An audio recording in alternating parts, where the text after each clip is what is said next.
Radio Republik Indonesia Palembang dengan Warta Berita. Bulog Sumatera Selatan dan Bangka Belitung siagakan 37.000 ton lebih beras cadangan untuk memenuhi kebutuhan masyarakat menghadapi Lebaran.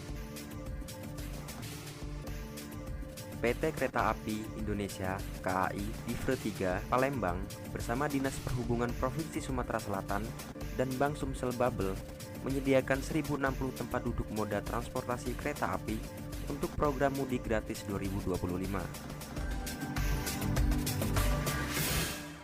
Ya pendengar, itulah diantaranya informasi yang kami hadirkan siang hari ini Jumat 14 Maret 2025 yang berhasil dihimpun tim redaksi RRI Palembang. Bersama saya Esi Armisi, inilah Warta Berita selengkapnya.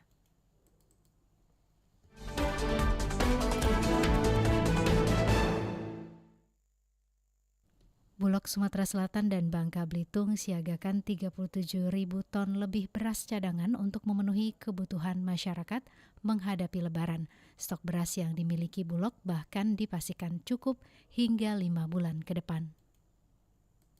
Bulog Wilayah Regional Sumatera Selatan dan Bangka Belitung menjamin ketersediaan bahan pokok untuk mencukupi kebutuhan masyarakat selama Ramadan dan jelang Hari Raya Idul Fitri 1446 Hijriah.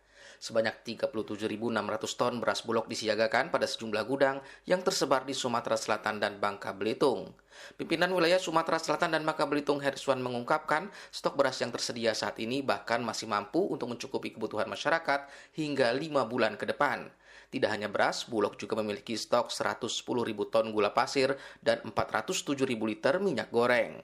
Heriswan mengatakan selain bertugas mencukupi kebutuhan bahan pokok masyarakat, pihaknya juga bekerja sama dengan pihak terkait dalam upaya stabilisasi harga selama bulan Ramadan.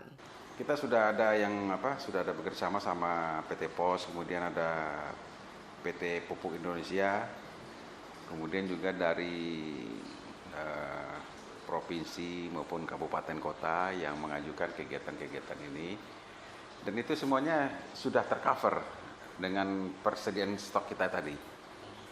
Jadi tidak usah khawatir masyarakat, ya memang Bulog ini salah satu tugas pokoknya itu untuk stabilisasi. Jadi di saat harga tinggi, Bulog turun bersama pemerintah daerah untuk mengamankan harga sehingga masyarakat memudahkan masyarakat itu mendapatkan komoditi dengan harga yang sangat terjangkau. Heriswan menjelaskan harga beras Bulog dijual sesuai harga eceran tertinggi yang telah ditetapkan oleh pemerintah.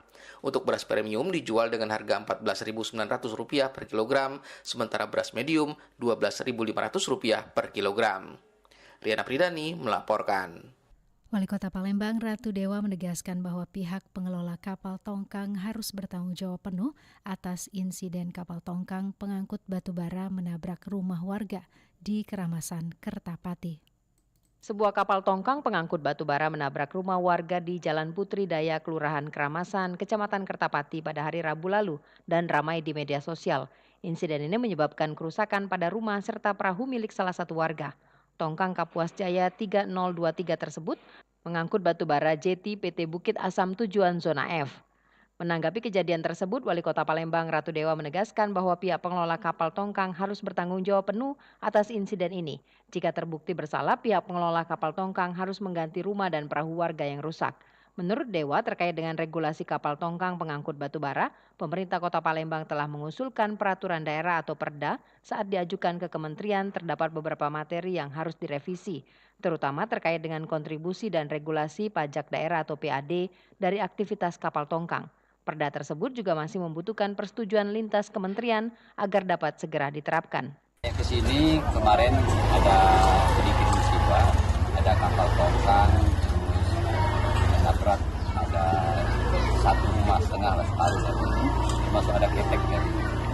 Kebetulan saya ketemu langsung dengan pihak ownernya kapal, dan tadi hasil kami diskusi dengan pengelolanya, dia siap bertanggung jawab dalam arti mulai dari penggantian tempat tinggal, rumah, termasuk ketek yang ada. Seperti diketahui, sebuah tongkang batubara menghantam rumah rakit milik warga di pinggir Sungai Musi. Berdasarkan video yang beredar, tongkang Kapuas Jaya 3023 yang ditarik takbut Johan Jaya 171 dari agen Bukit Priba Bahari menghantam rumah rakit dan 3 getek hingga rusak parah. Hal itu terjadi di Keramasan Kertapati Palembang pada Rabu 12 Maret 2025. Insiden tongkang pengangkut batu bara menghantam rumah rakit tersebut beredar di media sosial.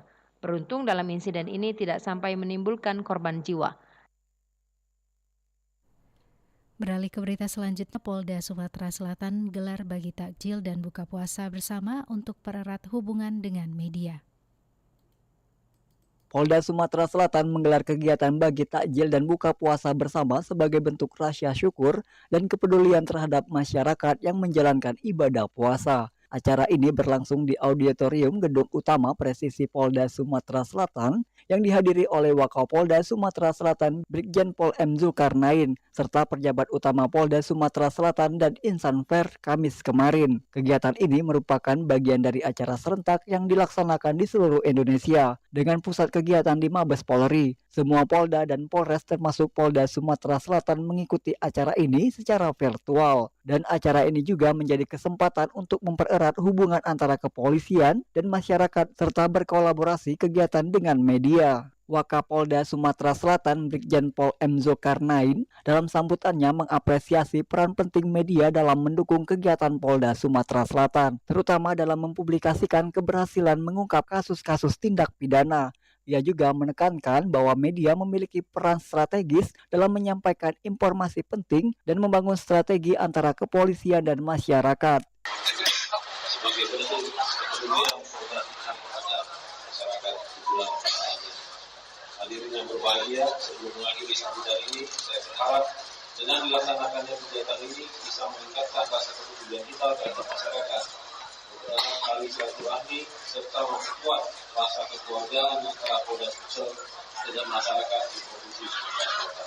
Dalam kesempatan tersebut, Brigjen Zulkarnain mengungkapkan pentingnya menjaga hubungan baik yang telah terjalin antara Polda Sumatera Selatan dengan media. Momen berbuka puasa bersama dianggap sebagai ajang untuk mempererat tali silaturahmi dan memperkuat kolaborasi demi keberhasilan bersama. Ditambahkan Zulkarnain, sebagai bagian dari kegiatan, Polda Sumatera Selatan juga memberikan santunan kepada anak-anak panti asuhan, menunjukkan kepedulian sosial terhadap masyarakat. Harapannya kegiatan ini semakin memperkuat solidaritas dan kerjasama antara Polda Sumatera Selatan, media, dan masyarakat. Dari Palembang, Sumatera Selatan, Muhammad Irfan, Pro 1 RRI terus mengudara untuk Indonesia. Pemerintah Kota Palembang mengambil langkah antisipasi menghadapi cuaca ekstrim yang diprediksi terjadi dalam beberapa hari ke depan. Pemerintah Kota Palembang bersiap menghadapi potensi banjir akibat cuaca ekstrim yang diprediksi terjadi dalam beberapa hari ke depan. Wali Kota Palembang Ratu Dewa telah menginstruksikan seluruh organisasi perangkat daerah atau OPD, camat, dan lurah untuk siaga serta menyiapkan langkah antisipasi. Sebagai bentuk kesiapsiagaan, Pemkot Palembang telah menyiapkan peralatan penyelamat, dapur darurat, serta stok sembako bagi warga terdampak. 6 kecamatan yang masuk dalam kategori rawan banjir yaitu Kertapati, Seberang Ulu 1, Seberang Ulu 2, Kalidoni, Gandus, dan juga sebagian wilayah Sematang Borang. Sudah tahu kecamatan A, B, C, D yang bakal rentan dan juga genangan airnya sudah cukup tinggi. Pemetaan di lapangan sudah tahu semua. Semua sudah standby. Jadi perahu karetnya sudah standby, termasuk dinas sosialnya, tendanya sudah standby semua. Ketika terjadi genangan yang cukup tinggi, jadi perahu karetnya sudah siap, terus dapur umumnya sudah siap, sembakonya yang juga sudah harus siap, harus disebarkan, semuanya harus standby semua ketika menghadapi curah hujan yang cukup tinggi dan air pasang. Selain itu, Pemkot juga mengencarkan edukasi dan sosialisasi hingga ke tingkat RT dan RW, mengimbau masyarakat untuk lebih waspada serta aktif dalam upaya pencegahan bencana. Dari Jalan Radio, Heru Rizky di Palembang terus mengudara untuk Indonesia.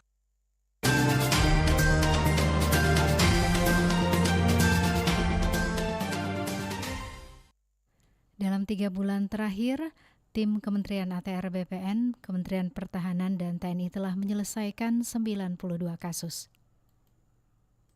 Penyerahan sertifikat ini berlangsung di Aula Puslapur Oku Timur pada hari Rabu lalu. Total luas sertifikat hak pakai atas nama pemerintah Republik Indonesia yang dikuasakan kepada Kementerian Pertahanan mencapai 32.782,5 hektar. Dengan luas tersebut, Puslapur menjadi pusat latihan tempur terbesar di Asia. Sertifikat ini adalah langkah awal dalam penyelesaian aset TNI.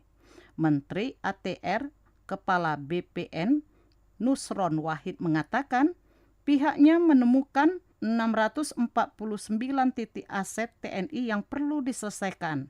Ini pekerjaan besar, tetapi pihaknya akan menangani secara bertahap untuk menjaga aset negara tanpa mengesampingkan kepentingan masyarakat. Kementerian ATR BPN mengusulkan skema hak pengelolaan atau HPL bagi seluruh aset tanah TNI.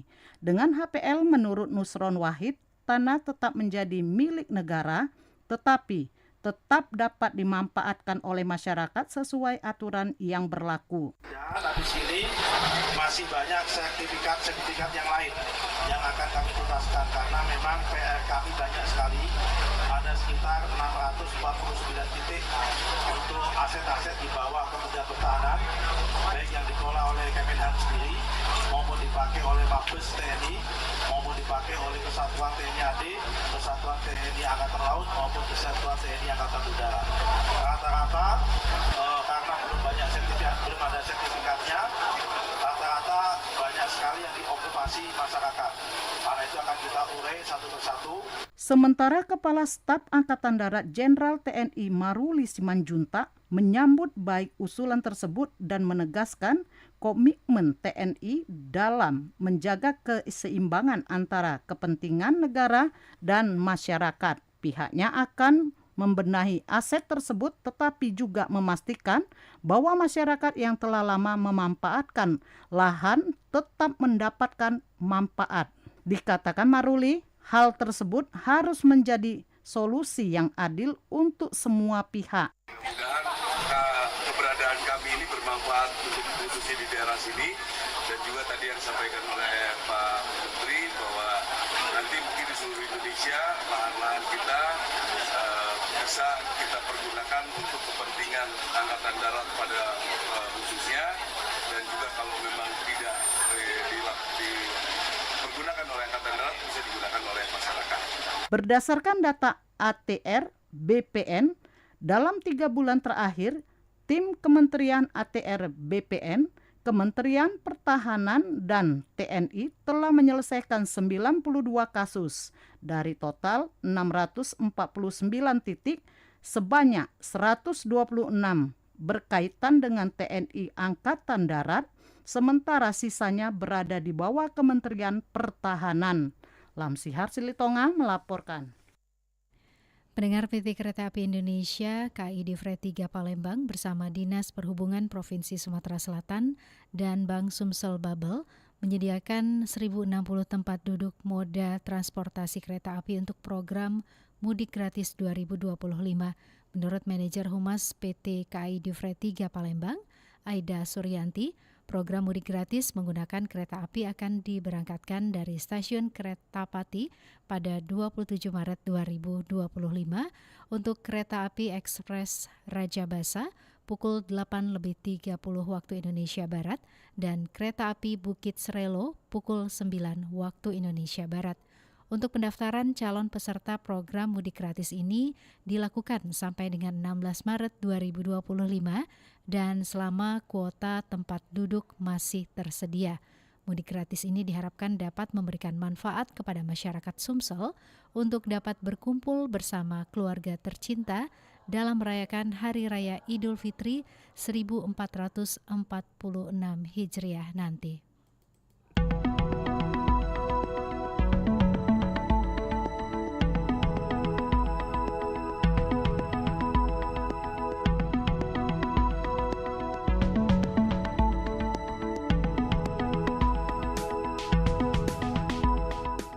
Ya, informasi tadi mengakhiri Warta Berita siang ini, produksi Radio Republik Indonesia Palembang.